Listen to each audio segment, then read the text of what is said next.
जय शंकर की जय शंकर की जय शंकर की जय शंकर की।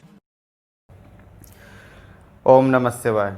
शिवतंत्र ज्योतिष में आपका स्वागत है।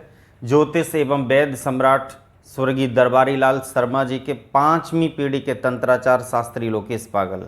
मैं आपका दोस्त, आपका भाई, आपका फ्रेंड, आपके परिवार का सदस्य हूँ। आप सब मेरा परिवार और घर हैं। तो अपने घर के आंगन में कुछ कहने के लिए आया हूँ मोबाइल के माध्यम से। जी हाँ, आप ही से बात कर रहा हूँ जो आप मुझे देख रहे हैं। ज़रा मुस्कराइए।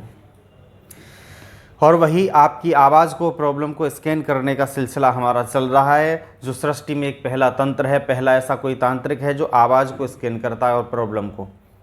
ना आपका घर देखता, ना वास्तु देखता, ना कुंडली देखता, ना आपको देखता। वैसे दुनिया में कोई भी चीज़ ऐसी नहीं है जो ना हो पाए। हो सकता आगे कोई तैयार हो, वो भी हमसे जुड़ा हुआ, लेकिन अभी तक कोई ऐसा नहीं था सृष्टि में जो आवाज़ को स्कैन करता, साउंड को जानता। ये सब पितृ कृपा है, कुल देवता की कृपा है, इष्ट भोलेनाथ की कृपा है, माता पिता का आशीर्वाद है। तो चलिए, जैसा कि आप हमें शिवतंत्र ज्योतिष पे देख रहे हैं और त्रिकाल तंत्र ज्योतिष पर भी देख रहे हैं, बस मैं आपके लिए यही बताना चाहूँगा कि बहुत लोगों की समस्या है। बहुत बड़ी बिल्डिंग बनवा ली है और बता दिया है कि इसमें वास्तु दोष है, अब बिल्डिंग तोड़वाओ या बेच के दूसरी जगह जाओ। साथ में पितृदोष भी है। तो क्या करें हम कि पितृदोष और वास्तुदोष दोनों यूं खत्म हो जाए। न बिल्डिंग तोड़वाने की आवश्यकता है, न कुछ और करने की आवश्यकता। ये आपको कोई नहीं बताएगा। क्यों? कि उनको आपसे पैसे ठगने होते हैं।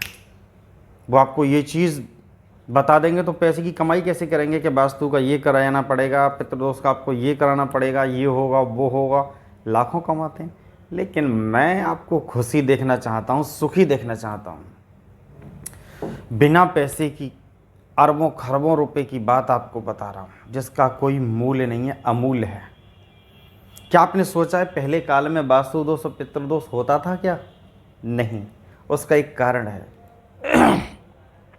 जहाँ पिताजी ने कहा बाथरूम यहाँ बना दो तो वहाँ बना दिया, माता ने कहा कि एक कमरा यहाँ बना दो वहाँ बना दिया, लेकिन वास्तु दोष नहीं था। खुश ही खुश थे, सुख ही सुख था, सब कुछ था उनके पास। और पितृदोष भी नहीं था, क्योंकि पहले पर्दा ही इतना था।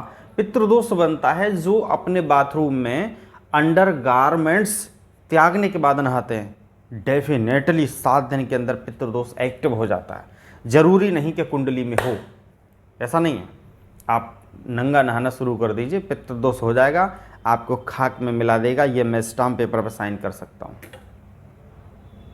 तो इसलिए आज की आधुनिक सुविधाएं ऐसी हो गई कि दोषों को एक्टिव कर रही हैं। ऐसे ही वास्तु दोष का बहुत बड़ा कारण है एक, जो मैं नहीं बोल सकता। कहने का मतलब क्या है, ये कैसे ख़त्म करना है? इसका एक ही रास्ता, कोई रास्ता नहीं, दोनों दोष खत्म हो जाएंगे।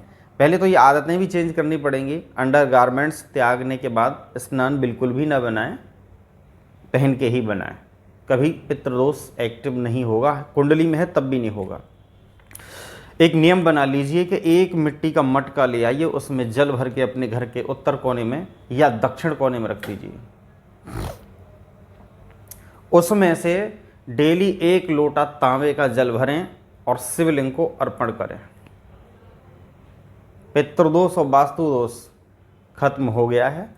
किसी से कुछ भी कराने की आवश्यकता नहीं है, मकान को तोड़वाने की आवश्यकता नहीं है। जहाँ जी करे वहाँ कुछ भी बनाओ, बस 1 लोटा जल भोलेनाथ के शिवलिंग पर चढ़ाओ। डेली नहीं कर सकते तो मंडे टू मंडे, यानी हर मंडे को, सोमवार को ज़रूर करें इस उपाय के लिए।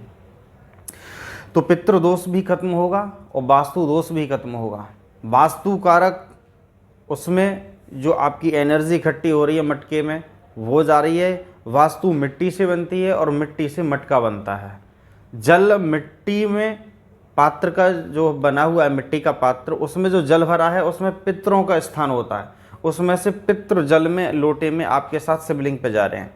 वास्तु एनर्जी नेगेटिव इकट्ठी होकर के वो भी जा रही है। दोनों भगवान भोलेनाथ को समर्पित हो रहे हैं। सब खत्म हो गया। आपको बहुत हल्के में लग रहा होगा, आप करके देख लीजिए। बिल्डिंग ना तोड़वाइएगा, और कुछ भी ना करिए, आप इसे कर लीजिए और फिर मुझे बताइए कितना फ़ायदा आपको मिला। तो यह है पागल का तंत्र, इसे पागल कहते हैं। ओम नमः शिवाय।